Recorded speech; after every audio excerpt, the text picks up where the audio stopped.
Welcome to WCrypto. Hello, my friends. Welcome back to WCrypto. Today's update is packed with insights, so let's dive right in. First off, let's talk about a significant event. Bitcoin has just closed below its last major support at its $60,000, a level it defended for 5 months. This isn't just any drop, it's a psychological threshold breached. Additionally, we've seen Bitcoin close below the 5-day exponential moving average for the first time since last August.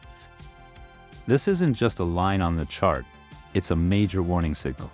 Historically, all major trends start with a break above or below this key moving average. Moving on, the wave trend indicator still prints a green dot on the weekly.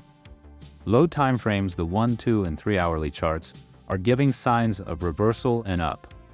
Everything above still needs confirmation. Funnily, we're bouncing really nicely from that red downward trend line I drew on the 29th of July. That trend line was due to the Japan carry trade dump. RSI dipped today below 30, marking oversold signs. September's a tricky month. Statistically, it's more likely to close red than green. Most of the downside pressure happens in the first half, with potential lows around the 14th to 15th. On the weekly chart, today's close is crucial. If Bitcoin dips below the last higher low from late July, it could confirm a bearish trend.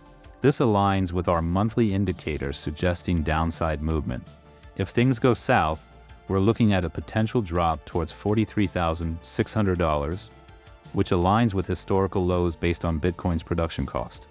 So September is shaping up to be pivotal. While we might need to adopt a more defensive stance, it's way too early to call a bear market. We have all of the fourth quarter in 2025 ahead of us.